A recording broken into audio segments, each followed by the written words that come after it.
The minimum requirement for an acro-yoga practice is 2 people, a base, and a flyer. Now it's nice to have a third person present, a spotter, to help keep that flyer safe and to slow down or fall if and when it happens. But we're not going to use a spotter for this video. We're pretty confident in what we're doing and it's not particularly dangerous. Now, as a base, if you know you're not particularly flexible in your hamstrings, it's nice to have a dense cushion or a folded up yoga mat to place under your sacrum. You need your sacrum grounded for the entirety of the practice. It's tough to do that if you're not flexible in your hamstrings. I'm not going to use a sacrum pad for this video. I've already warmed up today and I know my hamstrings are open enough. Now we'll start with the flyer standing quite close to my hips, maybe a foot length away, and I'm going to place my feet on my flyer's hips. Exactly where is going to change a little bit from flyer to flyer because everybody's a bit different in their center of mass. But a good place to start is with the heart of the foot, the center of the meaty bit underneath your toes on your flyer's hip bones. My feet are parallel. Now from there, the flyer's going to stay engaged and we're going to do a few lean-ins. She's going to lean in towards me and I'm going to accept that weight, bending my knees, and then gently push her back to a standing position. We'll go a little bit deeper each time.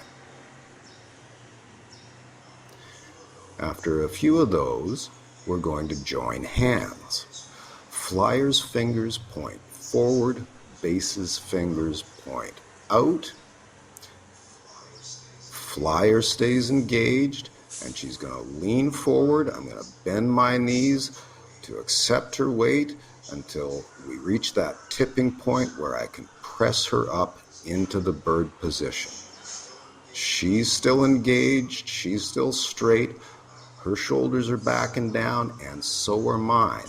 We're trying to achieve a straight line with our arms from her shoulders to mine, and the head of my upper arm bones are as grounded into the ground as I can get them.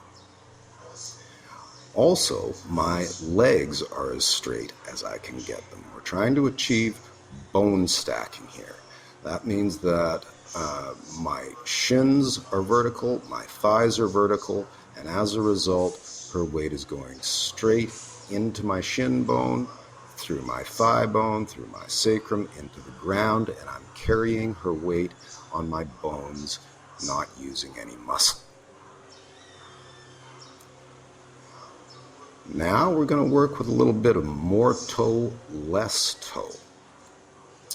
You'll note that as I flex my feet, bringing my toes closer to my face, her chest lowers towards the ground. As I point my toes, her chest lifts.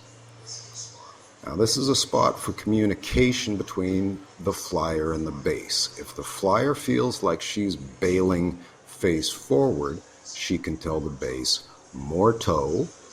And if she feels like she's bailing backwards towards her feet, she can say less toe. Now from this position, hands still joined, we'll do a few little bird presses. I'm going to bend my knees to lower her towards me and then press her back up, going a little bit deeper each time.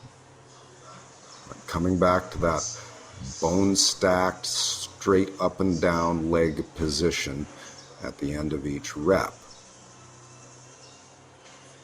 After a few of those, we'll try a few little bird flies. I'll point my toes first one direction and then the other, sending her back and forth. And we'll come back to straight, check in. I'm making sure that I feel my sacrum pressing into the mat. That's how I know that my bones are stacked, that my legs are straight and I'm carrying her on bone, when I feel my sacrum grounding under her weight. Now we play with more toe, less toe a little bit until she feels balanced so much that our hand contact gets so light that we don't need it anymore, and the flyer can spread her wings. And now she's in the full bird. From here you can try some bird presses again. And maybe some back and forth bird flies again.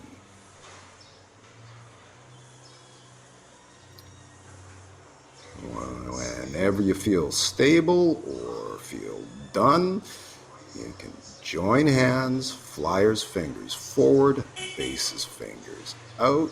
Take a moment to check in with your bone stacking, and then I will bend my knees and give a little more toe to bring my flyer safely back to the ground. And that deserves a high 10. Thanks for watching. Please leave any requests for any other Acroyoga postures or flows in the comment section below, and we'll see you soon.